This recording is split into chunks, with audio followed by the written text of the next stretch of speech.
Oi, bom dia. Bom dia, sejam bem-vindos à disciplina IT 220, Tecnologia do Pescado, Ovos e Derivados. Hoje, 2 de agosto de 2021. Graças a Deus, falta menos do que faltava. Já já a gente está finalizando esse momento aí do segundo semestre de 2021, tá bom? Pessoal, o que tem programado para hoje? Vamos iniciar, né, falando sobre as dúvidas que a Thaís colocou lá no grupo do WhatsApp. As dúvidas são bem pertinentes, bem legais mesmo. E aí a gente inicia, né, comentando um pouco sobre esse momento e depois vamos, né, para o tópico, né, de tecnologias aplicáveis aí, né, viáveis para o aproveitamento, né, do pescado na sua totalidade. Então, como é que a gente pode estar elaborando subprodutos para alimentação animal e coprodutos para alimentação humana, tá bom? Então, deixa eu ler aqui a primeira dúvida da Thaís. A sardinha ralada é feita com a carne da cabeça e cauda? Porque no caso do atum, ela é feita com a carne da cabeça. Aí queria saber se na sardinha também seria assim. Então, precisa ficar atenta a esse momento, tá, pessoal? Porque a sardinha é um peixe pequeno, né? Ela tem que ter no mínimo 17 centímetros para ir para dentro da lata. Por que 17 centímetros no mínimo? Porque quando ela atinge esse tamanho, se entende que ela já conseguiu passar pela primeira reprodução, né? Ela já atingiu aí, né, uma idade que vamos ter certeza que ela já desovou pelo menos uma vez, tá bom? Então, ela tem que ter no mínimo 17 centímetros. E o atum, ele é um peixe maior, né? Muito maior. Para a sardinha ir para dentro da lata, é necessário fazer evisceração. Remover a cabeça, as vísceras e o rabinho, tá bom? Então, ela tem que ter um tamanho adequado para caber dentro da lata, tá ok? Então, neste caso, a sardinha na forma de grated, né, que é a forma ralada, vai compor, né, não é muito comum a gente encontrar, né, nessa forma ralada, mas ela vai ser elaborada com pedaços, né, que estão aptos para o consumo, né, para poder compor a sardinha grated, a sardinha ralada. Então, nesse caso, não se usa o músculo da cabeça, porque ele é um peixe pequeno e seria muito difícil da gente conseguir retirar ali músculo e toda a parte, né, que precisa ser rejeitada, né, que é sangue, que é brânquias, né, ou guelras, não sei como é que fica melhor aí para vocês, tá bom? Então, não se usa a cabeça da sardinha para fazer a forma grated, que é a forma ralada, somente músculo, tá bom? Agora, no atum, não, no atum é diferente. Como a gente vai trabalhar com peixes maiores, né, a cabeça tem, né, músculo e é possível retirar esse músculo após o cozimento da cabeça, tá bom? Então fica fácil de fazer a higiene, de remover o sangue, de remover as vísceras do corpo, né? E na cabeça de retirar as brânquias, tá bom? Por isso, quando o peixe é capturado para o enlatamento, a cabeça, né, ela não é removida no momento ali do pós-captura. Só vai ser removida quando esse peixe é exportado, tá bom? Na forma congelada. Aí a cabeça é removida, as vísceras também. Agora, quando o peixe tem como foco o enlatamento, né, o atum para o enlatamento, aí é necessário, né, congelar o peixe com a cabeça e com as vísceras, e todo esse procedimento, né, de evisceração e de limpeza vai ser feita na indústria, tá bom? Então, a cabeça passa por um cozimento para poder retirar o músculo e compor o atum ralado. Tudo bem? Pergunta número 2. No caso do atum que é embalado em post, como faz a quarentena? Tem alguma posição específica para a embalagem ficar, para ver se vai vazar o líquido de cobertura? Ou essa quarentena é diferente da lata? A quarentena é igual, tá, Thaís? Essas embalagens, elas também vão para os laboratórios de controle físico-químico e microbiológico, e lá na avaliação microbiológica, o mais importante é o teste de esterilidade comercial, tá bom? Para poder verificar, né, se de fato toda a microbiota ali foi destruída, tá? Então, vai para a estufa a 37 graus, a 55 graus. Se houver alteração da embalagem, já pode ser um indicativo, né, de crescimento microbiano, né, mas esse teste de esterilidade comercial ele é muito importante para a liberação dessas embalagens. E diferente do que acontece, né, com a latinha, esse tipo de embalagem, a problemática ali de ter algum vazamento é quase zero, tá bom? Nenhum. Mas existe todo um acompanhamento no momento do fechamento, né, dessa embalagem, que se faz como acontece ali para a embalagem a vácuo, né? É muito parecida. Então, essa problemática é quase que inexistente nesse tipo de embalagem. Tá bom? Com a sardinha, pelo método de enlatamento tradicional, tem o pré-cozimento. É para tirar o líquido tissular. Mas por que no atum esse líquido tissular não é removido? Ou ele é removido em algum momento que eu não tenho entendido? Então, Thaís, no atum, a gente não vai enlatar o corpinho dele todo, né? E para fazer a limpeza, vai ser diferente daquela limpeza que a gente faz na sardinha, né? Porque na sardinha, essa limpeza, esse preparo, o corte, está associada à evisceração, corte da cabeça e do rabo, tá bom? No atum, esse preparo, né, removendo cabeças e vísceras, né, acontece logo depois que o peixe é descongelado, tá bom? Aí, dependendo do tamanho do bicho, né, se for muito grande, ainda congelado, ele passa por serras, por uma seção, né, por uma etapa onde as serras elas vão cortar a cabeça, né, retira a cabeça e faz um corte no corpo do animal na forma longitudinal e transversal, removendo as vísceras. Cada lombo vai para uma bandeja, onde vai passar por um cozimento, tá bom? Aí, no cozimento, durante esse cozimento do músculo, né, a gente tem liberação de líquido tissular, tá bom? Mas essa problemática não interfere na identidade do produto, porque o músculo do atum, ele vai passar por uma limpeza, né, removendo pele, removendo musculatura escura do dorso e removendo espinha. Então, na realidade, quando a operária coloca, né, essa carne na bandeja, já tendo passado pela limpeza, ela vai colocar pedaços, lascas de peixe, entendeu? E aí um outro equipamento vai cortar essas lascas de carne, né, na medida certa para colocar dentro da lata, né, para compor o atum sólido, o atum em pedaço e o atum ralado. Tá bom? Geralmente, o atum ralado ele vai ser elaborado com os pedaços menores, tá ok?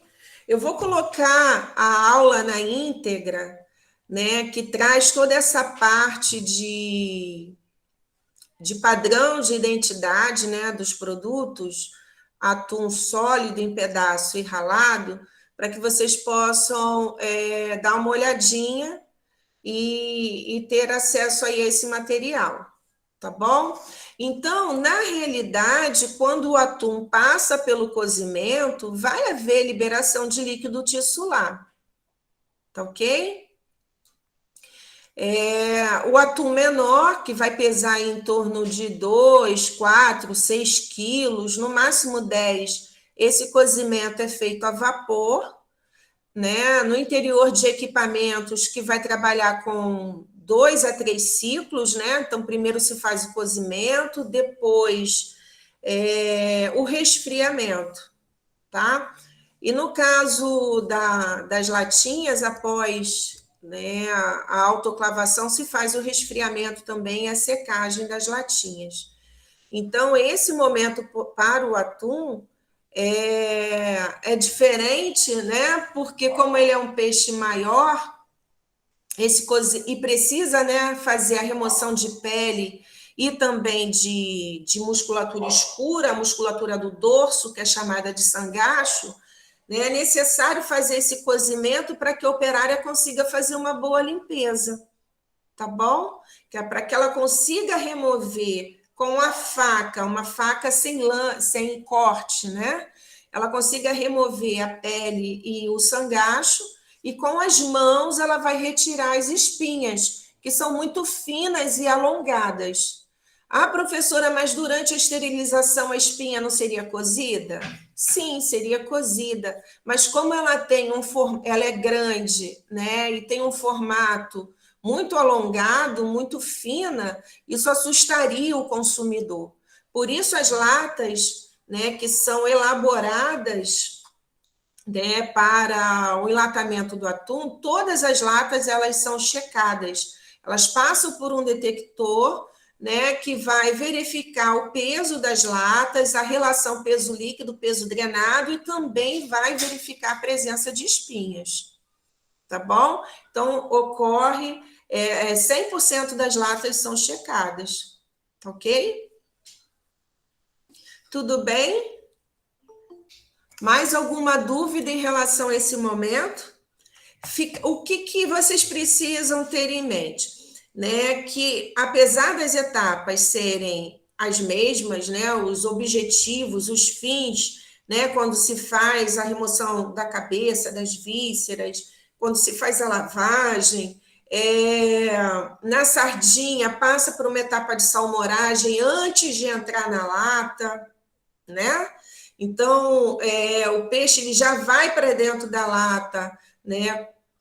Após a salmouragem, já apresentando gosto, né? Sabor, né? A operária precisa ser capacitada, treinada para colocar a quantidade certa de peixe dentro da lata, né? Vai ter um equipamento no final dessa linha de enlatamento para dizer se o peso, a relação, né, ali de peixe dentro da lata está compatível, né, com o peso drenado e o peso líquido, porque logo depois o molho de cobertura entra quente para completar a carga da lata, né? Então, apesar sim das etapas serem parecidas, lá no atum nós vamos ter 2 momentos diferentes, né? Primeiro, lá em relação à evisceração, né? Que logo depois da evisceração, os lombos precisam passar por um cozimento para facilitar a limpeza pela operária, tá? Depois desse cozimento, tem que passar por um resfriamento, porque senão a operária não consegue manipular os lombos. E a eficiência, né, dessa limpeza está muito associada com o treinamento da operária, isso é importante. O cozimento dos peixes maiores por imersão é para evitar a oxidação, a desidratação, né? E isso também é muito importante, né? Porque essas áreas, né? Você vai ter áreas muito grandes expostas e aí é necessário proteger, né? Contra a oxidação, contra a desidratação, evitando também a perda de nutrientes. Então, esses momentos, né, no fluxograma, em relação a um peixe e outro, é importante vocês guardarem, tá bom? E em relação aos objetivos, né? Por que se faz a esterilização? Né, para inativar as enzimas e destruir, né, a microbiota. Por que faz o resfriamento? Para parar, né, o aquecimento ali, o cozimento. Então, evita o superaquecimento, promove choque térmico, evitando aí o crescimento de termófilos, né, que é a microbiota que vai tolerar, né, temperaturas mais altas, evitar a formação de cristais de estruvitas. Então, assim, os fins são os mesmos. Agora, a ordem ali no fluxograma é que vai ser um pouquinho diferente. Tá bom? Outro momento diferente em relação ao enlatamento é que no atum é o equipamento que coloca o peixe dentro da lata. Então, é ele que vai colocar a quantidade, que vai cortar o músculo e colocar a quantidade certa dentro da lata. Como o atum não passa por uma salmouragem antes, o líquido, quando entra, né, o líquido de cobertura, né, quando entra na lata, primeiro é a salmoura, a 3%, para poder o músculo que sugar aquele sal, né, aquela salmoura, porque o músculo tem afinidade por sal. Então, a pastilha, né, o músculo é compactado dentro da lata, injeta a salmoura quente e logo depois o líquido de cobertura. Tudo a quente, tá, pessoal? A 70 graus, porque fica mais fácil de promover o vácuo, né, de realizar a exaustão. Tá bom? Mais alguma dúvida em relação a esse conteúdo, pessoal? É importante que vocês assistam os vídeos, né, para poder fundamentar esse conteúdo, ok?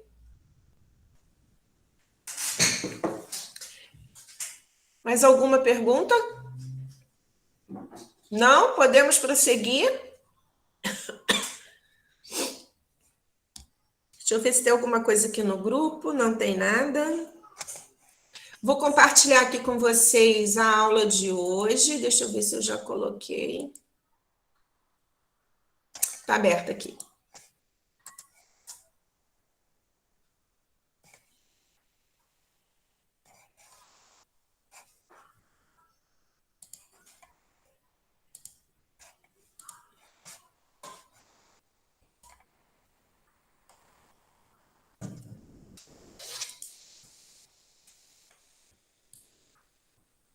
Deixa eu ver se eu consigo aumentar aqui.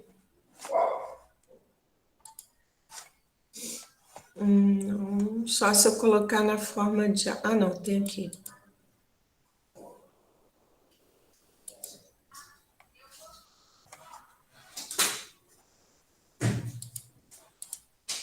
Melhorou? Tá bom agora, né? Então, pessoal, o objetivo desse tópico é mostrar para vocês que hoje nós temos tecnologias, né, que são viáveis e que são aplicáveis para a gente estar aproveitando o pescado na sua totalidade, na sua integridade. Porque, né, hoje vocês já têm uma certa noção que o beneficiamento ou processamento, né, vai levar à geração de resíduo sólido, e aí, normalmente, hoje, esse resíduo ele tem sido descartado de uma forma incorreta, né, ou ele vai para o lixão da prefeitura, ou é descartado no rio, no mar, né, e... Né, em alguns momentos, dependendo aí do volume, né, da quantidade de resíduo que está sendo, né, gerado e que está sendo descartado nesses ambientes, né, vai fazer com que a gente tenha, né, alguns problemas, principalmente aí voltados, né, para contaminação, para poluição, já que esse resíduo é matéria orgânica, e uma matéria orgânica, né, rica, não só em nutrientes, né, que eu vou mostrar aqui para vocês como a gente pode estar aproveitando melhor, né, esse resíduo sólido para estar aproveitando esses nutrientes, mas também, né, como eles podem estar contaminando o meio ambiente, e aí toda essa atividade, né, fica bastante comprometida quando a gente pensa, né, sob a ótica da sustentabilidade, tá bom? Então, o objetivo hoje é apresentar essas tecnologias para vocês, né? Aqui nesse slide, né, defino rapidamente para vocês o que a gente pode estar chamando de resíduo de pescado, né? Então, pode, né, ser as sobras do processamento. Aqui eu coloquei o enlatamento como exemplo, mas pode ser também, né, as sobras oriundas da salga e secagem, da defumação, né, quando se prepara o peixe em filé, o peixe em postas, né, o peixe congelado, né, que, né, a gente elabora, que precisa remover aí as vísceras, as cabeças. Então, todas essas sobras oriundas do processamento, o pescado fora do padrão, né, esse pescado fora do padrão é aquele que está pequeno, né, é um peixe muito pequeno para a gente poder colocar na linha de produção, é o peixe que também apresenta alguma injúria, né? Pode ser um dano físico na musculatura, né? E aí precisa ser descartado. Ou a fauna acompanhante, que são aquelas espécies que não são alvo de captura, mas que acaba vindo na rede, né? Aqui um exemplo clássico é a captura do camarão, né, que aqui no nosso litoral, o camarão vermelho, né, que é o camarão rosa oceânico, é uma espécie assim, de alta relevância para o nosso país. 95% de toda a produção é exportada, e aí, como é uma espécie bentônica, que vive, né, no fundo marinho, ali no fundo do mar, é necessário passar com a rede muito próxima a esse chão marinho para estar retirando o camarão da água, né? E aí, né, conforme a embarcação vai navegando, essa rede ela vem arrastando tudo que tem pela frente. Então, algumas espécies têm valor comercial e no momento que ocorre o transbordo da rede, né, até ao convés, né, o pescador vai separar o que tem valor comercial do que não tem, e aí o que não tem valor comercial é devolvido para o mar, e aí a gente chama de fauna acompanhante ou de espécies acessórias, que são as espécies que não têm valor comercial. A FAO estima que para cada meio quilo de camarão, né, cerca de 7,5 quilos de outras espécies são trazidas a bordo, né? E aí isso é um volume muito alto, né? Se separar as espécies que têm valor comercial, o que a gente joga fora fica em torno de 4,5 quilos. Então a gente está jogando proteína fora, né? E a FAO e a Organização Mundial da Saúde, principalmente, né, na Agenda 2030, ressalta esse momento do melhor uso dessas espécies, até porque em 2050, pessoal, vamos ser mais de 9,6 bilhões de indivíduos. E já existe uma preocupação, né, voltada aí para esse momento com a segurança alimentar, né, de como alimentar um contingente tão grande de indivíduos com proteína de origem animal, de boa qualidade, e aí a necessidade de um melhor uso dessas espécies, né, elaborando produtos, né, ou melhor, né, coprodutos para alimentação humana, assim como também para alimentação animal, já que existe uma grande demanda, né, principalmente pelo setor, né, da piscicultura, né, e também da carcinicultura. Os camarões, eles também são carnívoros, né, e aí, né, estar aproveitando esse resíduo que é gerado nas plantas processadoras é muito importante, tanto para atender, né, a aquicultura costeira, a marinha, como também para atender a aquicultura continental, tá bom? Eu coloquei aqui um fluxograma geral do beneficiamento do pescado, né, para que vocês possam ter uma noção do que é gerado em relação aos resíduos, não só os sólidos, mas também, né, todo o efluente que é gerado a partir da lavagem do pescado, para que a gente consiga aí remover o sangue, os restos de vísceras, para estar removendo o muco da superfície, né, do peixe, né, e juntamente com esse muco também a microbiota presente ali. Então, esse fluxograma ilustra, né, esse momento para vocês, né, a partir da recepção, quando se faz a seleção e a classificação.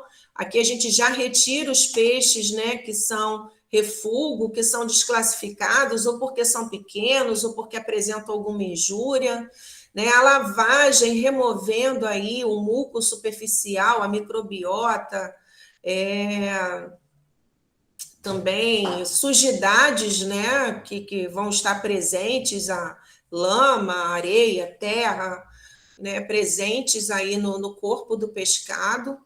Né? O pescado com valor comercial, ele pode ser comercializado na forma inteira, tá bom? Fresco ou congelado, mas ele pode passar por um beneficiamento e aí remover as vísceras, né? Que são resíduos, né? Então, esse peixe, ele pode ser somente eviscerado e conter a cabeça, ou ser eviscerado e descabeçado, tá bom? Remover a cabeça. E aí a gente pode estar vendendo na forma fresca, congelada. Esse defumado era para estar cá embaixo, tá, pessoal? Ele acabou ficando ali. Né? E aí, após a evisceração, a gente pode filetar, produzir postas, salgar e secar, defumar, enlatar, né? Que são as tecnologias tradicionais, hoje as mais empregadas e as, né, mais difundidas aí a nível de mundo e a nível de Brasil. E aí, para algumas espécies, pessoal, esse montante aqui, ele é bastante tenso, bastante complexo. Deixa eu dar uma levantadinha aqui, ó. De acordo com a FAO,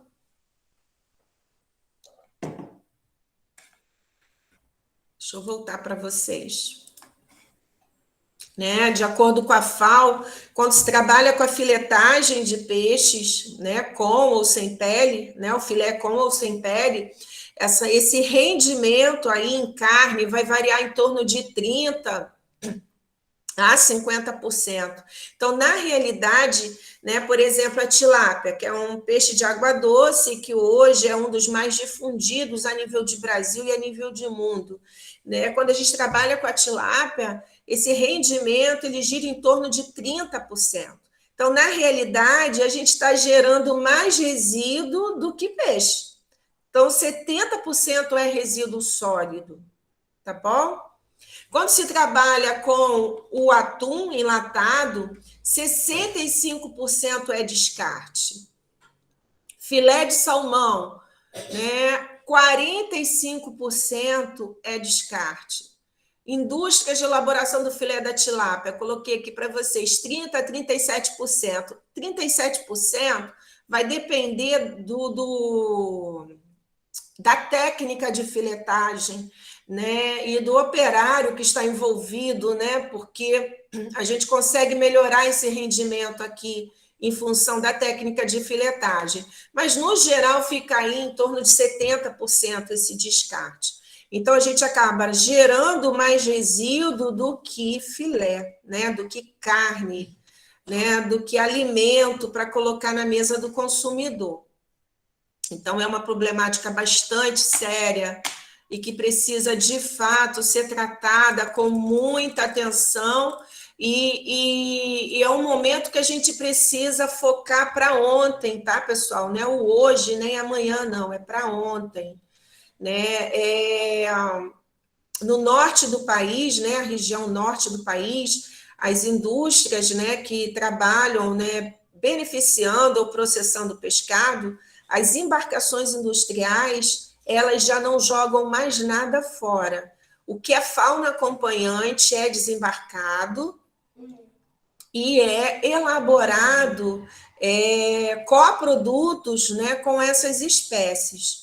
Então, hoje, eles já têm lá uma lista de espécies, né, que eles elaboram a CMS, a carne mecanicamente separada de peixe, tá, para elaboração, né, de coprodutos, né, seja a venda na forma de polpa mesmo ou na forma de formatados, e também as raias aqui, eu acho que até aparece uma aqui, ó, que no mercado deles não tem valor comercial nenhum, eles estão desembarcando, produzindo o filé das raias, né, das asas, e exportando para a Europa. Então, é um mercado que a gente pode estar abraçando, por que não? Né? E uma forma também de aproveitar, né, todo o pescado que vem na rede, já que, independente né, do valor comercial que essa espécie apresente para a gente, né, para o nosso mercado, a gente sabe que em relação ao valor nutricional, o teor de proteína sempre vai ser alto e a qualidade nutricional do lipídio sempre vai ser muito boa, né, em função da predominância do lipídio insaturado, né, muito rico em ácidos graxos ômega 3, tá bom? Então, esse momento aqui, ele é muito importante para que a atividade possa ser praticada, né, de forma sustentável.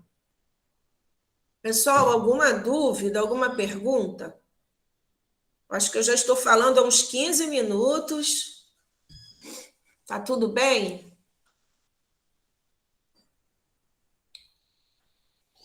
Tudo bem, professora. Obrigada, Mariana. Obrigada, Ana. Então, eu coloquei aí um panorama para vocês. É um dado de Davis, de colaboradores de 2009, mas esse momento em relação ao que a FAO tem publicado não está diferente, não, tá?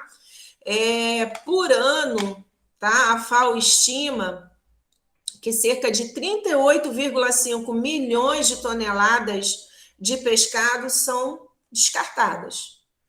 É descartado de forma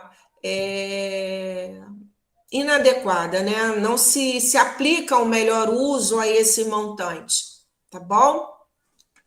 Dos 23 maiores países aí, né, envolvidos com a produção do pescado, aí eu estou falando de pesca, né, a pesca extrativista, de captura, né, aqui, desse total aqui, ó, de mais de 63 milhões, só nesse período entre 2000 e 2003, cerca de 43,3%, né, era espécie de peixe, né, de pescado, né, fauna acompanhante. Tá? Então, 43,3% desse montante de 63 milhões era fauna acompanhante. Né? Nos países da América Central e Caribe, né, 375 mil toneladas, né, aqui, ó, retratando aí, representando 64,4%, e nos países da África, 70,2% fauna acompanhante. Né? Então, esse momento para a pesca, né, para o extrativismo, né, vamos lá para o mar e para o rio, joga a redinha e traz o peixe na rede, é bastante tenso, bastante complexo, porque os nossos métodos, eles não são seletivos, tá bom? E aí, essa problemática é séria. Em relação à captura do camarão, e aqui eu estou trazendo para vocês o camarão rosa oceânico, que é uma das espécies de maior relevância econômica, né, para o nosso país e também para o mundo, principalmente Estados Unidos da América e Europa, que compra toda a nossa produção, né, do Farfante pneus brasilienses, o subtilis também e o paulensis, tá? Sendo que o brasiliensis e o subtilis, mais região norte e nordeste do nosso país, e o paulensis aqui para a região sul e sudeste, tá? Então, aqui, esse dado de Viana mostra para a gente que para cada quilo de camarão rosa oceânico, 10,5 kg de peixes são fauna acompanhante. Para o camarão sete barbas, que é outra espécie bastante relevante também para o nosso país, para cada quilo de camarão, 5 quilos de peixes é fauna acompanhante. Então, esse momento para o nosso país precisa, de fato, ser difundido, né, para não só o setor, né, envolvido com a captura mas principalmente, né, focar também já essa realidade para as pisciculturas, né, para os entrepostos, né, que trabalham com peixe de água doce, a necessidade de se dar um melhor uso às espécies que eles estão trabalhando. Tá bom? Então, em relação aos peixes de captura, né, a recomendação é que o peixe seja desembarcado, independente do seu valor comercial, né, para que possa, então, a partir, né, dessas espécies sem relevância econômica ou de baixa relevância econômica, elaborar produtos, né, coprodutos, né, elaborar polpa, formatados, embutidos, né, e agregar valor a essas espécies marinhas, né, e dessa forma, então, a gente consegue estar diversificando esses produtos no mercado e está colocando o peixe com valor mais acessível, né, para o consumidor. Já que hoje um dos grandes entraves para estar aumentando esse consumo é o preço, né, do peixe a ser pago. Então, é um dos fatores que limita, né, o consumo, né, em maior escala hoje aqui no nosso país. Tá bom? Bom, quais são os objetivos do aproveitamento dos resíduos do pescado? Né, primeiro, né, em relação ao recurso pesqueiro, é garantir que eles não sejam desperdiçados, né, que a gente consiga colocar essa proteína na mesa do nosso consumidor. Né? Até porque em 2050, de acordo com a FAO, vamos ser mais de 9,6 bilhões de indivíduos. Tá bom? Em relação ao meio ambiente, né, é assegurar que, de fato, aí os impactos negativos eles sejam minimizados, né? Porque, né, esse resíduo gerado, né, se ele vai para o lixão da prefeitura, vai estar contaminando aí o nosso solo, o nosso ar, né? Vai estar contaminando também o lençol freático, porque é matéria orgânica, vai se decompor, né? Vai trazer um odor muito ruim para aquele local. Então, esse momento ele precisa ser, de fato, melhor trabalhado, né? Para que a gente consiga, num futuro próximo, né, diminuir, né, o descarte desse resíduo e até mesmo, né, por que não, né, ter um impacto, né, que possa ser menor, totalmente menor, né, assegurando aí uma emissão zero desse resíduo no ambiente, tá bom? Então, a importância do aproveitamento dos resíduos do pescado. Primeiro, porque a gente vai estar produzindo alimento para colocar na mesa do consumidor, ou então subprodutos para estar atendendo uma demanda muito grande, né, da aquicultura, né, porque muitas espécies no cultivo elas precisam ser alimentadas, né, elas não vão ter acesso a esse alimento no ambiente onde elas estão, então é necessário alimentar essas espécies. Então, a gente vai produzir alimento, gerar emprego e renda, né? E também garantir aí a sustentabilidade da atividade, porque a tendência, né, para a próxima década é que essa emissão de resíduo sólido no ambiente chegue a zero, tá bom? E aí já existe todo um momento voltado para essa questão, né? De que essa emissão, no futuro próximo, desculpa, pessoal, de que essa emissão no futuro próximo seja zero, tá bom? E aí, né? Quais são os tipos de aproveitamento? Para alimentação humana, elaborando os formatados aqui, um exemplo, né, os coprodutos com apelo infantil, até para estar estimulando o consumo, né, entre as crianças e adolescentes. Para alimentação animal, elaborando ração ou silagem, ou até mesmo aí está disponibilizando para compostagem, elaborar adubos e fertilizantes. No momento, né, a produção de formatados e de embutidos, né, tem sido o mais recomendado, e em relação aos subprodutos, a elaboração de silagem, para atender a piscicultura costeira e a piscicultura continental, tá bom? E aí, como é que a legislação, né, vai definir esse momento para a gente, pessoal? No artigo 332, o RISPOA vai falar, né, o que é o produto comestível de pescado, vai definir o que é produto comestível de pescado. Então, no artigo 332 diz o seguinte, que são aqueles elaborados a partir do pescado inteiro ou de parte dele, aptos para o consumo humano, tá bom? Então, o pescado ele tem que ter qualidade, ele tem que ter alto grau de frescor, ele tem que passar por um serviço ali de fiscalização, de inspeção, para que, de fato, né, se consiga aí salvaguardar a saúde pública, ok? No primeiro parágrafo desse mesmo artigo, ressalta o seguinte: para que o produto seja considerado um produto de pescado, ele deve possuir mais de 50% de pescado, respeitadas as particularidades definidas no regulamento técnico específico. Então, para os produtos que hoje nós temos no mercado, principalmente para as tecnologias tradicionais, nós temos lá o regulamento técnico de identidade e qualidade para obtenção, né, do pescado eviscerado, do pescado congelado, do camarão congelado, da lagosta congelada, do peixe salgado e seco.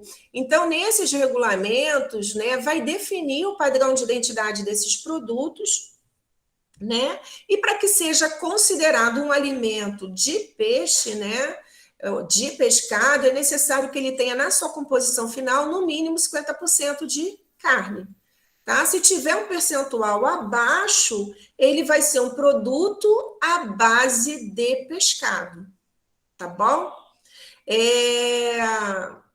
No mestrado de uma orientada minha, ela elaborou um tempero de peixe, tá? Ela utilizou o bagre, que é uma espécie subutilizada aqui para a região da Costa Verde, e nós elaboramos um tempero de peixe natural. E para fazer um diferencial, nós usamos o sal comum e o sal light. Então, nós investigamos aí a vida útil desse tempero, né, quando se usava o sal comum e o sal light, e também aí a aceitação do consumidor. Nós fizemos a avaliação sensorial, e aí, após a Clarissa ter rodado, né, o teste estatístico, a gente precisou elaborar 3 formulações, né, e uma dessas formulações tinha menos que 50% de peixe na formulação, né, do tempero. Então, as 2 outras tinham mais de 50%, então seria um tempero de peixe natural, tá? E a outra formulação que continha menos que 50%, eu acho que era 38, alguma coisa de peixe, esse tempero, então, na hora de fechar a rotulagem, seria o quê? Um tempero à base de peixe. Por quê? Porque para ser de pescado precisa ter no mínimo 50%, né, de carne, de músculo para compor esse produto. Tá bom? Entenderam? Foi muito legal. Esse tempero a gente sugeriu para estar usando aí no miojo, né? Então, né, o resultado também mostrou uma boa aceitação dos consumidores, né, dos provadores que colaboraram com a pesquisa, e isso nos trouxe bastante alegria, né, de poder estar, né, aí sugerindo um melhor uso para essa espécie, já que o bagre, né, ele nem sempre é visto com um bom olhar, já que é um peixe demersal, né, e as pessoas, e se alimenta muito do que está, né, no fundo, inclusive de detritos, então ele acaba tendo uma carne com com gosto assim um pouco parecido de terra, né? De lama. Né? E aí, com o processamento, né, esse paladar não foi sentido, né, no tempero. Voltando lá. E aí, pessoal, né, na hora de se elaborar, né, os produtos, né, para a alimentação humana, aqui eu destaquei para vocês os que têm potencial de mercado, né, que a literatura, né, tem ressaltado para a gente, as pesquisas, a carne mecanicamente separada de peixe, a carne triturada de pescado, o surimi, os análogos de crustáceos, embutidos, formatados, e o concentrado proteico de peixe e óleo. O CPP nada mais é do que uma farinha, tá? Que vai apresentar um alto teor de proteína e, dependendo do tipo de processo, né, essa farinha pode não apresentar gosto e cheiro de peixe, tá bom? Gosto e aroma de peixe. E toda vez que se faz farinha, pessoal, também se faz o óleo, tá bom? Então, mais para frente eu vou mostrar para vocês, né, que a gente acaba, né, produzindo esses dois produtos quando se trabalha com a produção de CPP. Bom, em relação à carne mecanicamente separada, ou CMS, deixa eu voltar aqui, me perdi. A CMS, pessoal, nada mais é do que uma polpa, uma carne moída de peixe, tá bom? Sem osso e sem espinha. Por quê? Porque nós vamos usar um equipamento, né, que vai permitir, né, que essa parte mais grosseira, né, que é a pele, os ossos e as espinhas, não entre em contato com a polpa que foi extrusada, tá bom?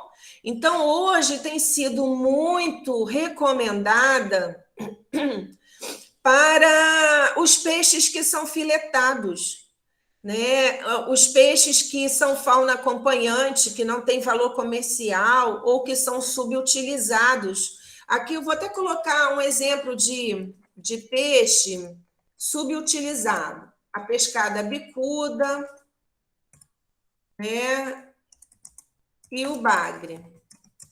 Hoje, aqui na nossa região, são espécies subutilizadas. Uma espécie que é fauna acompanhante, a ubarana, que tem aqui na região da Costa Verde, né? A Dacumbaldi. A ubarana é uma espécie fauna acompanhante. Então, professora, vou fazer CMS de tilápia, do filé da tilápia. Não, gente. Não pode fazer CMS do filé da tilápia. Por que não pode fazer CMS do filé da tilápia? Hein, pessoal? Por que não pode fazer CMS do filé da tilápia?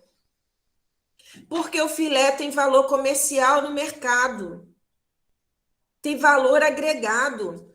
Hoje, 1 quilo de filé de a tilápia, né, eviscerada, né, ela está aí, o preço está oscilando em torno de 15,99, né, 16,99, né? Em outros mercados, lá para Itaguaí, né, o preço é sempre um pouco mais alto, 19,99. Então, é um peixe que tem valor comercial. O filé tem valor agregado. Então, você não pode pegar o filé da tilápia, o filé do salmão, para fazer uma CMS. Tá bom? Não se justifica. Mas o que você pode fazer, né? Propor para o industrial fazer a CMS da carne que ficou aderida na carcaça. Porque depois que tira o filé de um lado e de outro, a carne que está aderida à carcaça, entre os ossos e as espinhas, essa carne ela tem o mesmo valor nutritivo do filé, que vai ser comercializado a um preço alto. Entenderam? E aí, qual é a recomendação? Passar a carcaça numa despolpadeira para que possa ser obtida a CMS. Tá bom? Eu vou pegar um vídeo aqui que a monitora me mandou, a Josi. Ela está fazendo o TCC dela numa piscicultura ali em Mangaratiba. E esse entreposto já não está jogando mais nada fora. Ou usa o resíduo para fazer a compostagem, tá? O resíduo mais grosseiro, eles estão fazendo a compostagem. E da carcaça da tilápia, eles estão fazendo a polpa e vendendo na forma congelada. Tá bom? Então, aqui, ó, vou mostrar para vocês. Deixa eu ver se eu acho aqui. Vou encaminhar lá no grupo do WhatsApp. Tá aqui. Aí ela mandou assim para mim: olha, professora, produção de polpa. Já coloquei lá no nosso grupo. Tá bom? Nossa querida monitora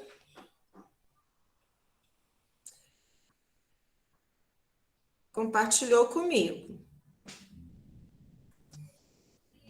Tá lá no nosso grupo, depois vocês dão uma olhadinha, tá bom?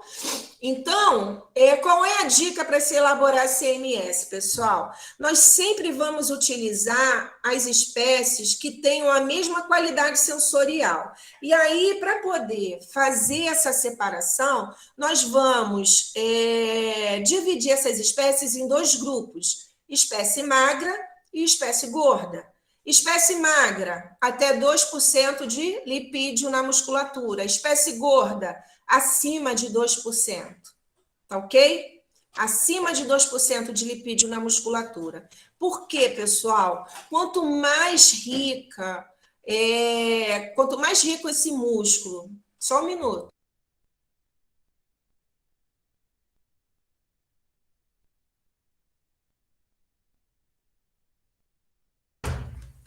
O Guelta estava tendo aula de matemática aqui do ladinho, e eu deixei ele aqui, porque senão ele voa, pessoal.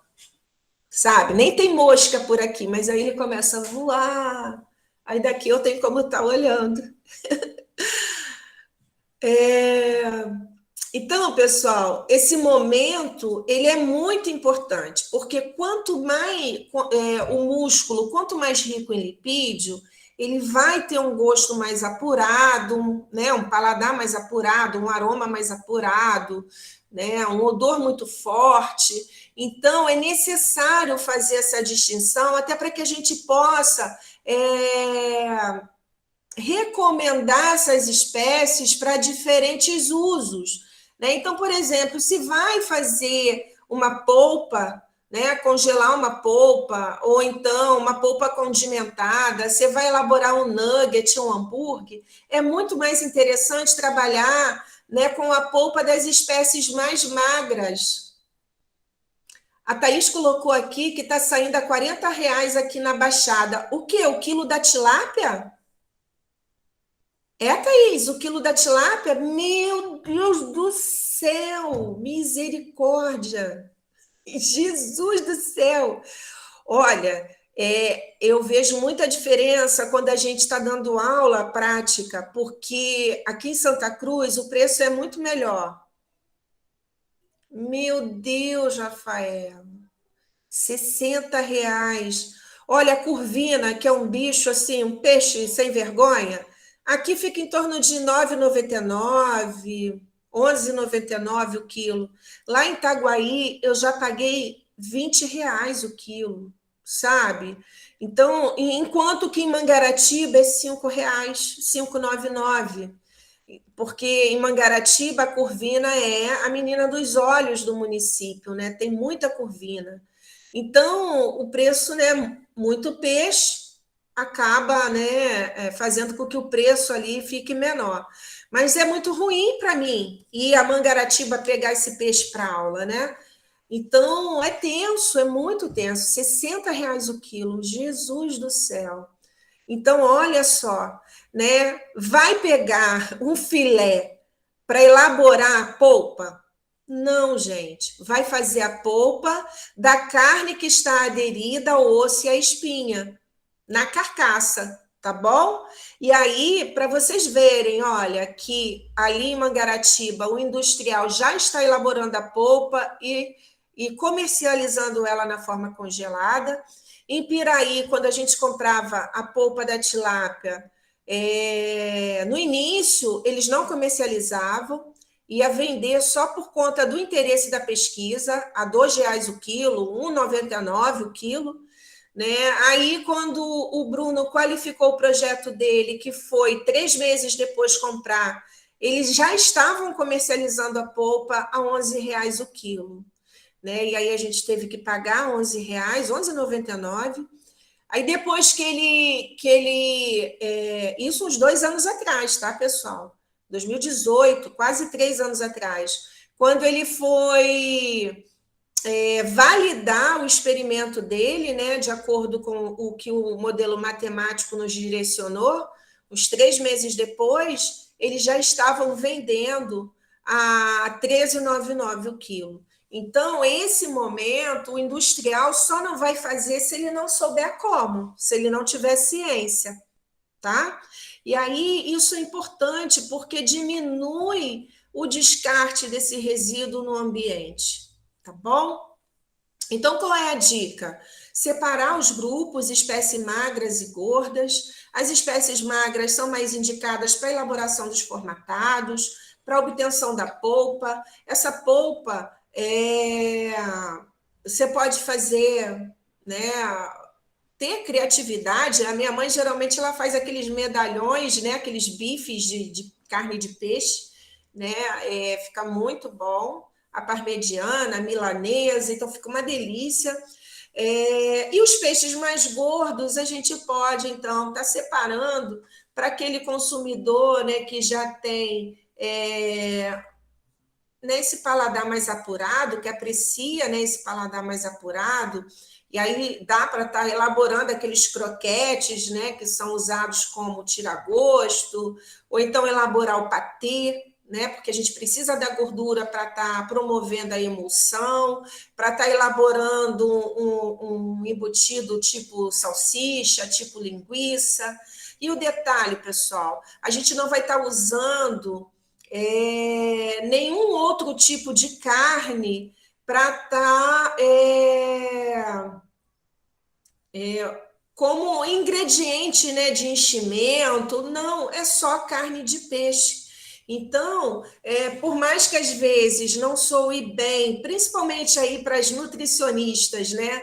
Uma salsicha, a salsicha, quando se pensa na salsicha, já é um alimento aí que não é indicado para as crianças, né, que estão numa fase de crescimento, desenvolvimento, né, uma linguiça, né, que geralmente, né, além de outros ingredientes, como a gordura, né, animal, que é altamente saturada, também vem os aditivos, os corantes, né? Então, esse momento em relação ao pescado, ele é bastante favorável, tá bom? Ele é muito favorável.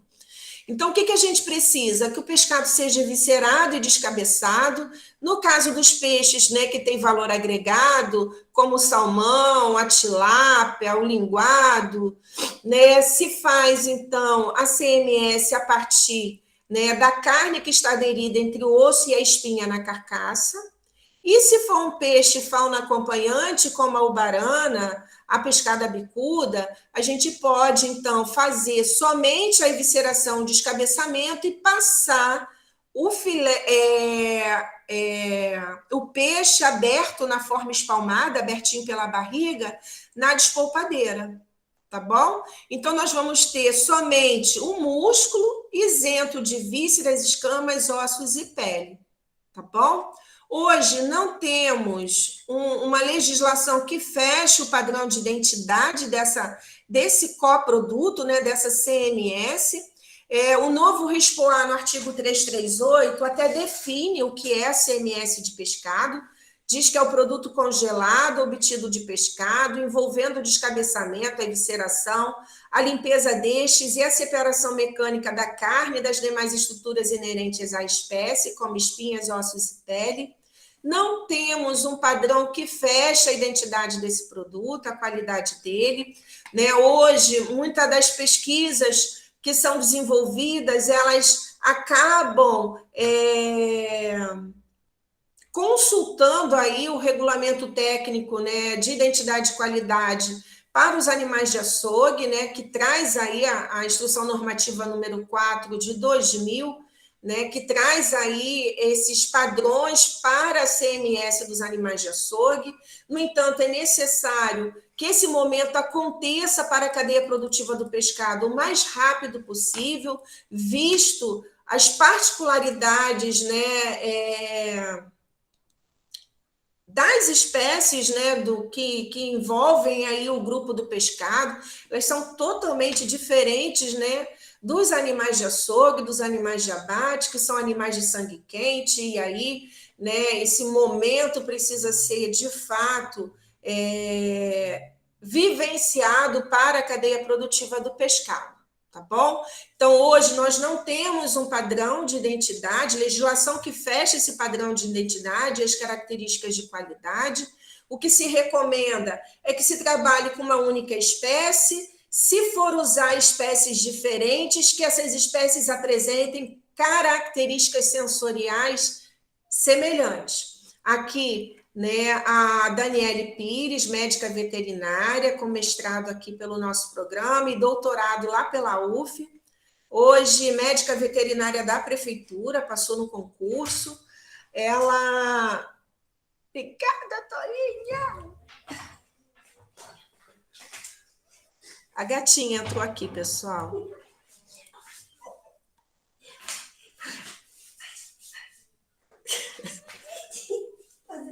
As duas entraram, pessoal. Elas são muito levadas. A Lola vive brincando com elas, que é a cadela. Mas a gata linda, que fez 3 anos agora, não aceita de jeito nenhum. Elas apanham o dia inteiro, gente. Só vejo a linda levantando a patinha. Vocês já viram lá no Insta, assim? Não quero estresse para minha vida. É a linda batendo nelas. Então, pessoal, olha só. A Dani, ela trabalhou com a Albarana, ela fez um estudo, né, onde ela desenvolveu o hambúrguer para um hambúrguer também, 100% natural, um hambúrguer de peixe, né? E aí, nesse caso, ela destacou a importância, então, né, porque ela fez também toda a parte de caracterização química dessa carne, né? Ela investigou também a variação ao longo do ano, né?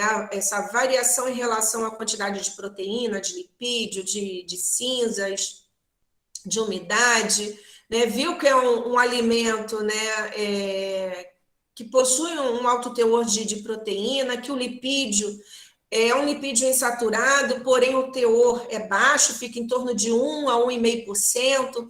Então, seria uma carne muito indicada para estar elaborando alimento que pode ser destinado para merenda escolar do município de Itaguaí, de Mangaratiba, da região da Costa Verde. Então, esse momento aqui, ele é muito importante. A gente precisa dar o melhor uso para essas espécies. Olha que carne bonita, essa aqui é a carne da Albarana, tá bom? No caso da Dani, ela usou a carne triturada de peixe, por isso que eu coloquei aqui, ó, CTP, tá bom? A CTP é diferente da CMS, tá bom, pessoal? Então, aqui, ó, nós usamos um moedor de carne, um moedor elétrico, para poder, então, obter a carne triturada de peixe. Então, quando se utiliza a carne triturada do pescado, nós vamos usar um moedor elétrico. Para elaborar a CMS, nós vamos usar uma máquina desossadora, que é a despolpadeira, tá bom? Na carne triturada de peixe, a gente não separa a carne dos ossos e as espinhas. É diferente de CMS, tá? No caso, a espinha intramuscular, a espinha presente no filé, ela vai ser triturada junto com a carne. Tá ok? Na CMS, não. Por quê? Na CMS, nós vamos ter um tambor, né, todo crivadinho. O diâmetro desse tambor gira em torno de 0,03 milímetros, tá bom? E nós vamos ter, acima desse tambor, uma correia que vai pressionar o músculo do peixe para dentro do tambor, tá bom? Então, quando a gente coloca a carcaça ali, ou o músculo espalmado, né, o peixe espalmado, se for uma ubarana da vida, né, a carne vai ser extrusada para dentro do tambor e o osso e a espinha e a pele cai do lado de fora, tá bom? Agora, para elaborar CTP é mais trabalhoso, tá? É possível fazer se eu não tenho uma despolpadeira? É possível, mas é necessário o quê? Fazer a evisceração, remover a cabeça, remover a pele, para depois passar no moedor de carne. Por quê? Se passar o filé com a pele, vai causar atrito, porque o diâmetro ali do disco não pode ser um diâmetro muito grande, porque senão a espinha não vai ser triturada, tá bom? Então, é necessário retirar a pele e passar o filé sem pele no moedor elétrico, tá bom? Então, esse momento aqui é possível? Mas o dono do entreposto vai gastar com mais mão de obra, porque ele vai precisar de mão de obra para fazer a evisceração, para fazer o filé, remover a pele, passar no moedor, tá ok? Tudo bem até aí? Então, ó, CTP é diferente de CMS. Tá? A recomendação aqui é igual, pessoal, ó, usar uma espécies diferentes com a mesma característica sensorial, só que o pescado aqui também precisa ser eviscerado e descabeçado, e ao invés de uma desossadora, nós vamos usar moedores de carne, tá bom?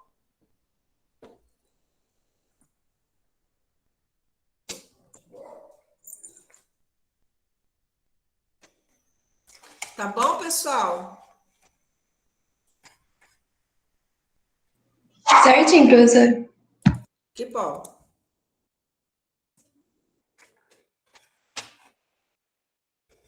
Ai, que coisa chata eu esquecer que não posso fechar isso. Pronto. Tá bom, vamos para o próximo slide.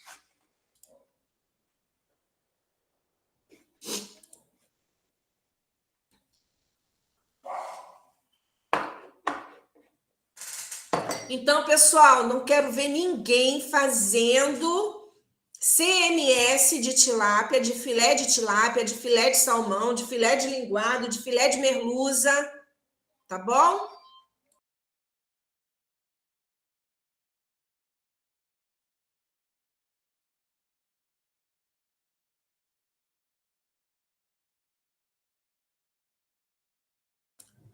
Pessoal, desculpa, precisei atender, tá bom? Só vai fazer CMS da carne que está aderida na carcaça, entre os ossos e as espinhas, porque tem o mesmo valor nutritivo, tá? Então, não vamos jogar fora. Bom, em relação ao surimi, pessoal, o que é o surimi? A gente já falou um pouco sobre esse momento, né, da elaboração do surimi. O surimi é um produto intermediário, nada mais é do que carne de peixe, tá bom?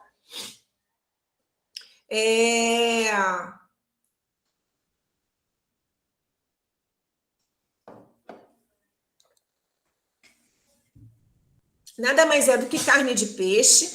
No entanto, para que a gente consiga elaborar esse produto intermediário, as etapas que compreendem aí o fluxograma operacional, elas são muito importantes para que, no final, a gente consiga obter uma polpa que eles chamam de extrato, tá bom? Que nada mais é do que carne, tá? Mas é uma carne que contém somente proteína milfibrilar. Professora, a senhora está ficando doida, porque eu aprendi lá na aula de composição química né, que nesse músculo, né, ele vai apresentar vários constituintes químicos, né? Então, além do grupo das proteínas, que são os macroelementos, né, também tem os lipídios, tem umidade, tem os extrativos nitrogenados não proteicos, né, que são substâncias, né, que não são proteínas, mas que têm nitrogênio na sua estrutura química, tem carboidrato, tem minerais, tem vitaminas. Como é que isso é possível, né? Como é que a gente vai conseguir, no final, ter uma carne, né, uma polpa, que contenha só proteína milfibrilar? E por que conter só proteína milfibrilar? Bom, quais são as proteínas que compõem esse grupo das proteínas milfibrilares? A actina e a miosina. São muito importantes também durante aquele momento lá da captura, né?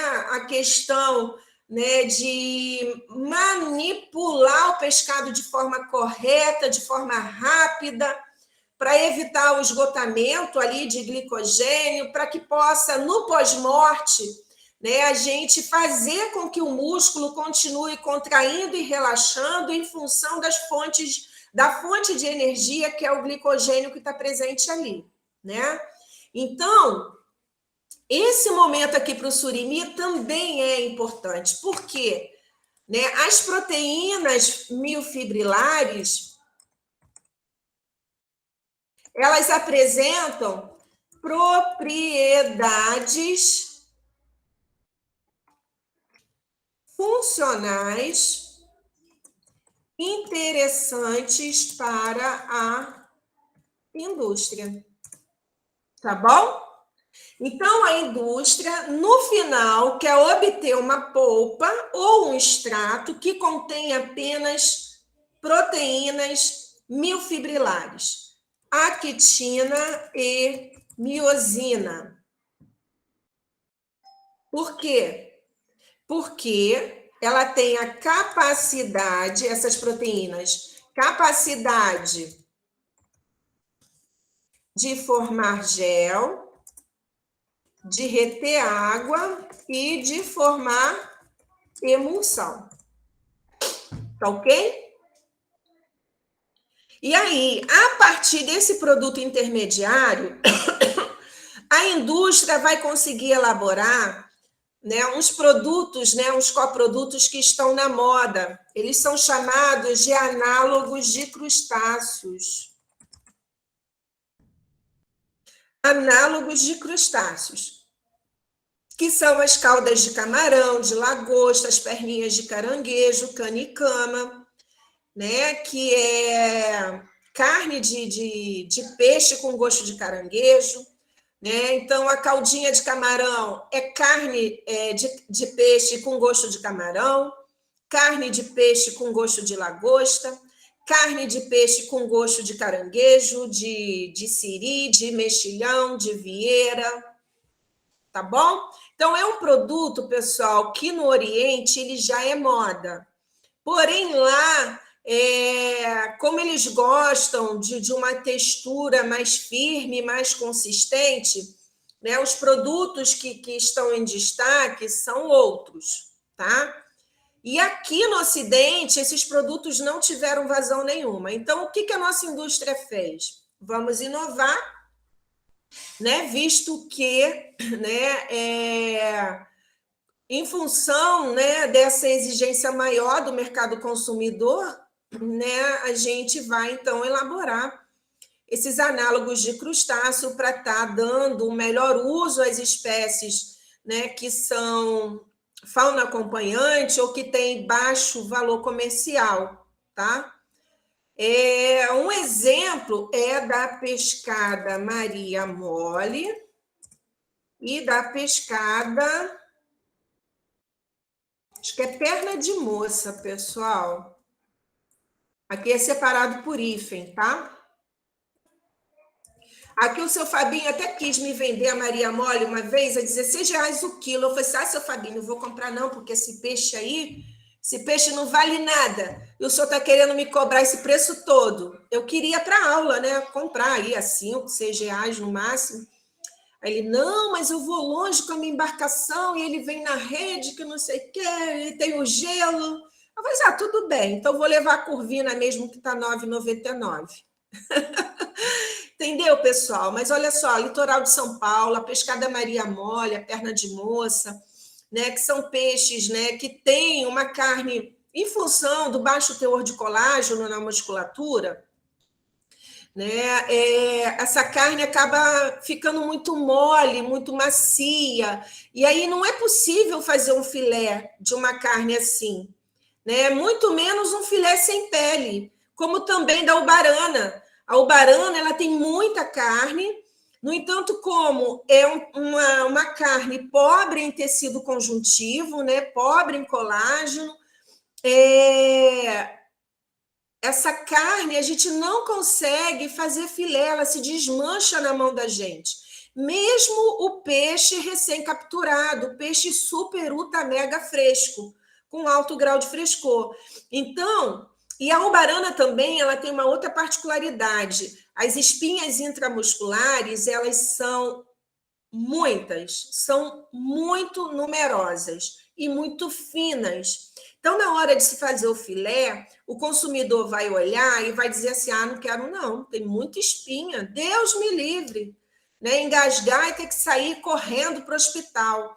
Né? Mas essas espinhas, elas são tão finas, pessoal, que elas não chegam nem a espetar o dedo, de tão fininhas que elas são, mas muito numerosas. Então, isso acaba fazendo com que esse peixe, né, não tenha potencial, né, tecnológico aí para a explotação dele, né? Então, uma forma, né, de se trabalhar com essas espécies é, né, elaborar a CMS, a CTP ou o surimi. Então, vai lá, outra dica, pessoal, só vai elaborar o surimi se for necessário elaborar os análogos de crustáceo, tá bom? Ou então adicionar algum sabor que não seja o de peixe, tá ok? Vocês vão entender por quê, tá?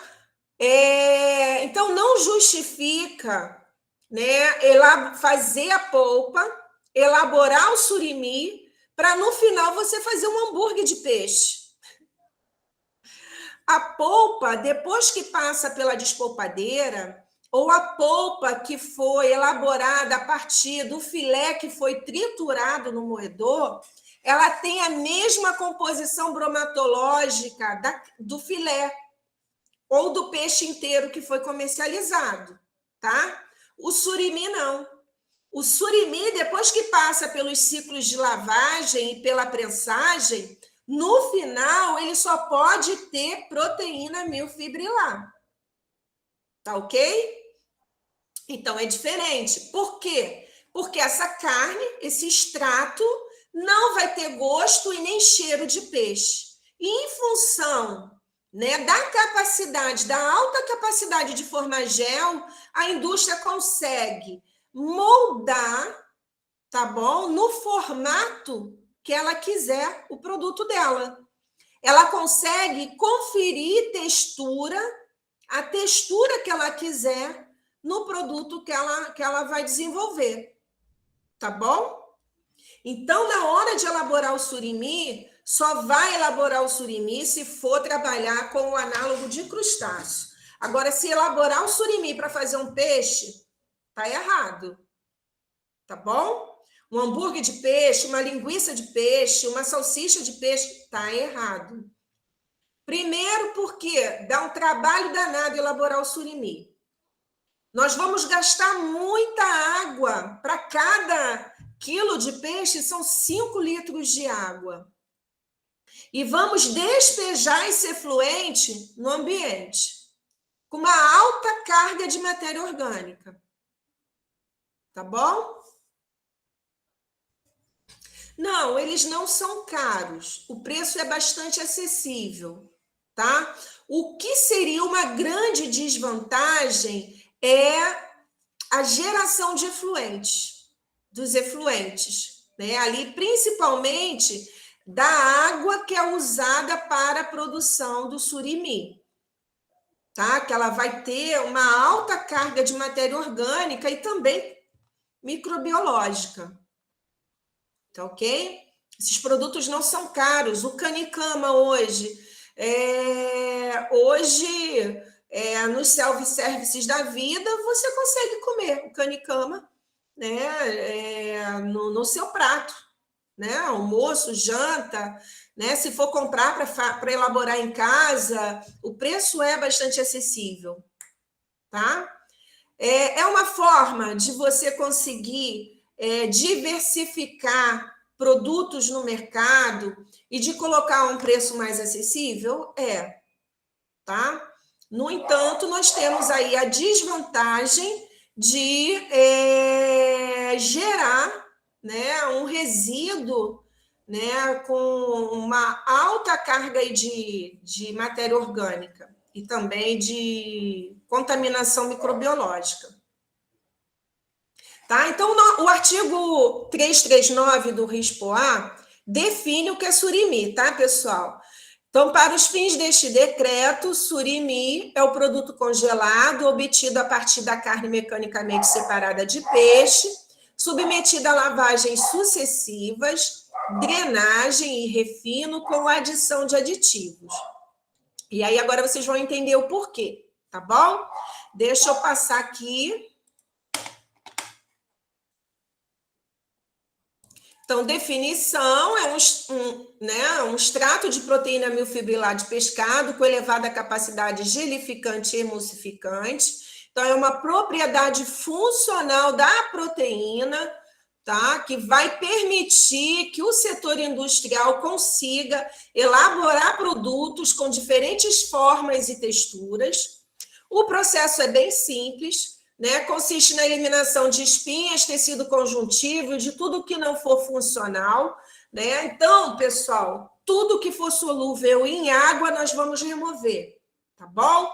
Então, por exemplo, o sangue, os extrativos nitrogenados não proteicos, que são solúveis, as proteínas sarcoplasmáticas, né? Vitaminas, minerais, tudo que é solúvel em água, a gente vai conseguir remover nos ciclos de lavagem, tá? Essa lixiviação vai acontecer. Agora, o que não for solúvel, a gente vai ter que remover por operação mecânica, que envolve aí a centrifugação e a prensagem. Tá bom? Então, no final, nós vamos ter o quê? A obtenção de uma massa de actomiosina com elevado conteúdo aquoso. Tá ok? Aqui eu mostro para vocês o fluxograma para obtenção, tá? Esses ciclos de lavagem, pessoal, prestar atenção para não confundir com essas lavagens aqui que antecedem a lavagem da polpa, tá? Então, recebeu a matéria-prima resfriada no gelo. Pessoal, isso aqui é muito importante. Para elaborar surimi, o peixe não pode ser congelado. Eu já estava esquecendo de falar isso para vocês. Porque se congelar o peixe, o que vai acontecer com a proteína?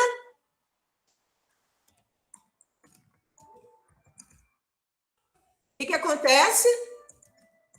Se congelar... desnaturação. Se desnaturar a miosina, a indústria não consegue elaborar o surimi, tá bom? Então, para elaborar o surimi, o peixe tem que ser mantido somente no gelo ou sob resfriamento. Não pode ser congelado, tá ok? Recebeu... primeira lavagem para remover muco e a microbiota presente ali, remove cabeças e vísceras, né? Lava novamente, né? Promove o corte, lava novamente, passa pela despolpadeira, tá ok? Para obter a CMS, e aí, após a obtenção da CMS, é que vai ser feito os 3 ciclos de lavagem.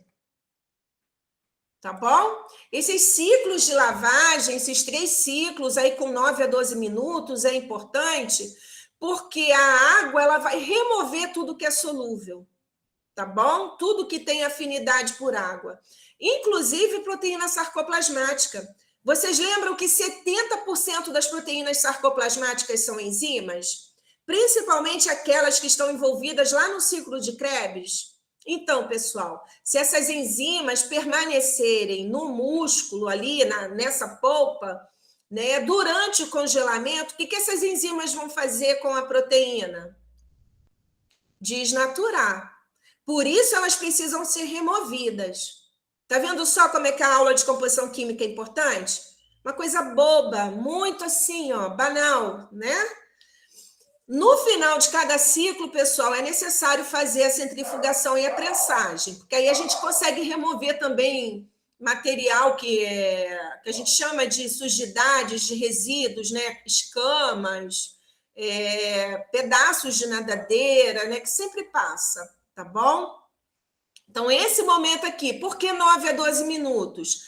Abaixo de 9, a gente não consegue fazer a remoção, né, dos constituintes químicos que são solúveis em água. E acima de 12 minutos, a gente já tem dificuldade de remover a água. Por quê? Porque as proteínas do músculo também têm afinidade por água. Tá bom? Então, aqui é necessário que esse ciclo aqui de tempo aqui, ó, de 9 a 12 minutos, seja respeitado. Tá? Após a prensagem, no último ciclo, se faz o refino, né, que é a separação de pequenas espinhas e prensagem. Isso é feito dentro da própria refinadeira, como se fosse um tambor, e as pás elas vão jogando essa massa de encontro aos crivos do tambor, tá bom? Para fazer um refino. Em seguida, se faz a homogeneização e estabilização com crioprotetores. Por que é necessário, pessoal, usar os crioprotetores? Aqui são polifosfatos ou açúcares.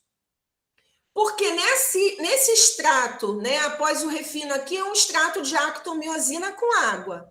Só tem proteína e água. Na hora que se promover o congelamento, né, o que vai acontecer? A água começa a congelar e a miosina começa a formar grumos com outras miosinas, tá bom?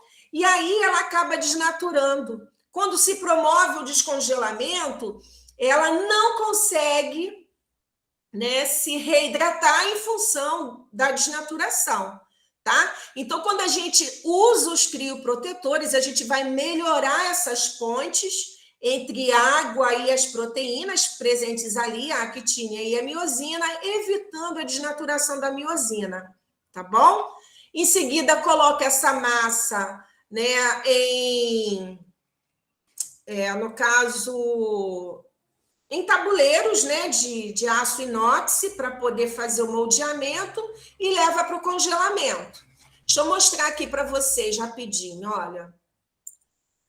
Né, aqui é a despolpadeira para estar separando, né, a carne, a pele e os ossos e espinhas. Em seguida, essa polpa ela cai nos tanques para poder fazer a lavagem. Olha só como é que é. Né? Tem agitação. Tá vendo aqui, ó? Isso aqui fica rodando para promover a agitação. Tá ok? No final dos 3 ciclos de lavagem, nós temos aqui, né, a polpa, quando você passa pela despolpadeira, contendo a mesma composição bromatológica do músculo, e aqui o surimi, depois que passa pelos ciclos de lavagem. Tá bom?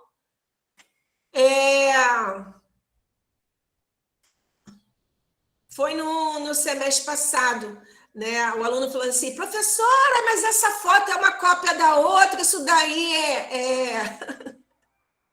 Como é que ele falou? Isso daí é uma montagem. Eu falei assim, garoto, para de ser chato e ficar estragando aqui meu material de aula. Eu preciso mostrar para vocês como é que fica a coloração, né? E aí vem ele estragar meu momento de aula com vocês, né? O que vocês precisam entender que até os pigmentos musculares, pessoal, que são solúveis em água, eles vão ser lixiviados. Então, vai ficar o quê? Parece uma massa. Quem come purê de batatas? É igualzinho a uma massa de purê de batatas. Tá bom? Só que esbranquiçado. Ok? Então, parecendo montagem ou não, é desse jeito que fica. Tá ok? Não tem essa de ficar estragando a aula da professora. Tá bom, Paloma? Vai com Deus. Boa semana. Já vou parar já, tá, pessoal? Tá bom? Então, deixa eu voltar lá para acabar de mostrar aqui para vocês. Ó, a etapa onde ocorre a adição dos crioprotetores é um cúter gigante, uma batedeira gigante, né, que é necessário fazer essa estabilização, né, da massa com os crioprotetores, geralmente sorbitol e polifosfatos, né, para estar evitando aí a desnaturação da miosina durante o congelamento. Aqui, para mostrar para vocês, né, o operário já fazendo o moldeamento no tabuleiro, tá, de inox, e depois levando para o congelamento rápido. Aqui está utilizando o congelamento em placas, e aqui já o surimi, pronto, congelado, tá? Só não esqueçam, pessoal, que é um produto intermediário, tá? Aqui a gente pode elaborar com o surimi formatados, embutidos e análogos de crustáceo. Mas, pessoal, o formatado e o embutido só vai elaborar se tiver gosto de caranguejo, gosto de ostra, de mexilhão, tá bom? Não justifica elaborar o surimi para, no final, ele ter gosto de peixe. Eu participei certa vez de uma dissertação de mestrado, de uma pré-banca, onde a menina tinha feito uma salsicha de tilápia e ela usou para a formulação o filé de peixe, a CMS e o surimi, tudo junto. E aí eu não entendi o porquê. Né? Eu perguntei, mas por que você usou o filé do peixe? Eu usei para dar gostinho. Mas quando você elabora o surimi, você quer tirar o gosto de peixe. Eu estou certa ou estou errada, pessoal? Quando você elabora o surimi, você não quer tirar o gosto do peixe? Para poder entrar com aditivo e dar um gosto diferenciado? E isso é permitido no mercado internacional? Então, não justifica. Então, a tecnologia está aqui para ajudar, mas se a gente não conhece, a gente não vai sugerir. Tá? Se você tem dúvida, tenha humildade de chegar perto de um colega que é da área e perguntar se está certo. Porque, imagina, pessoal, a quantidade de água que a gente gasta, a quantidade de efluente que vai ser gerado para ser descartado no ambiente. Esse efluente precisa ser tratado para poder ser descartado de forma adequada. Isso dá uma trabalheira do cão, entendeu? Então, não justifica elaborar o surimi para produzir formatado embutido se, tá, esse formatado embutido tiver gosto de peixe. Então, você não precisa elaborar o surimi. Trabalha com a CMS ou com a CTP, que já tem gosto de peixe. Tá bom? Aqui, apresentando para vocês os análogos, o canicama, a calda de camarão, a calda de lagosta. Né, hoje no mercado aqui, os produtos que não tiveram aceitação aqui, os produtos tradicionais, né, o chikua, o datamaki, que é surimi mais ovo e queijo, aqui o agemono frito, que é o surimi mais vegetais, o shumai. Aqui, né, os análogos de crustáceo, tá vendo? Aqui, elaborado com carne de peixe, e aqui o camarão verdadeiro, tá bom? Olha aqui os análogos de crustáceos, tá? Aqui são as patinhas de caranguejo, o rapém, que é muito consumido também no Oriente. Aqui, ó, adicionado com gosto de caranguejo, o surimi, tá vendo? Que é o canicama. Aquele congelado.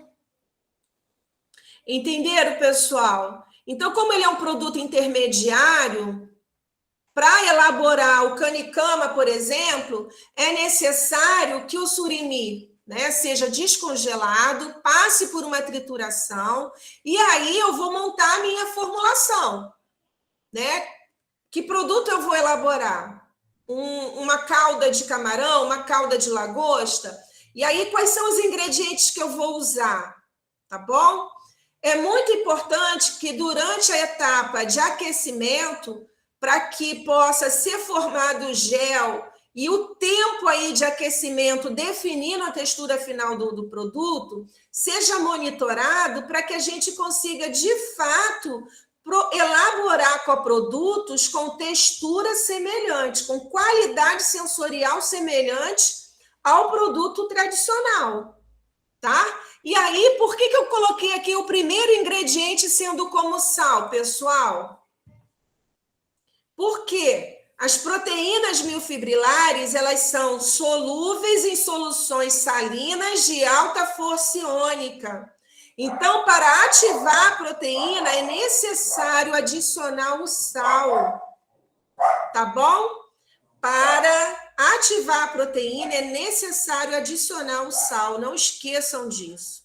Eu vou colocar um videozinho lá no grupo da gente, né, mostrando como se faz o canicama. Então, prestem bastante atenção nas etapas operacionais, né, as operações unitárias que vão compreender esse fluxograma operacional, tá bom?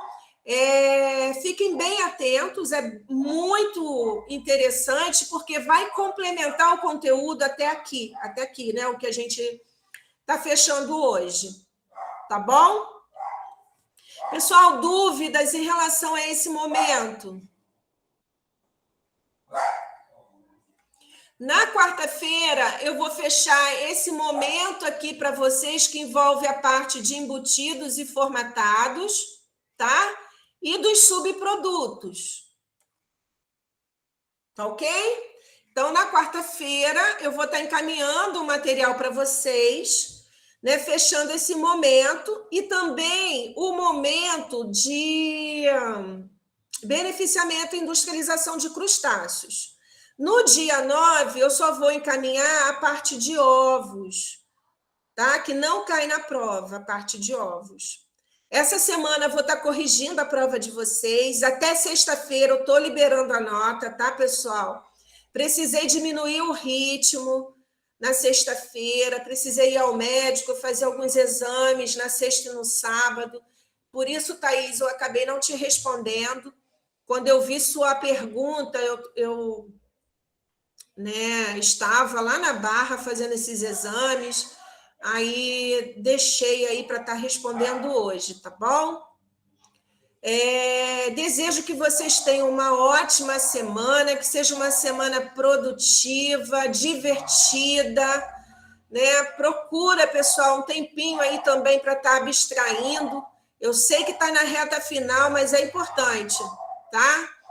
É importante descansar, vai caminhar, correr, pedalar. É importante, tá bom? Fiquem com Deus, uma ótima semana. Tudo de bom. Dúvidas é só colocar lá no grupo. Vou parar a gravação. Obrigada, professora. Boa semana. Muito obrigada. Fiquem com Deus. Um beijo. Tchau.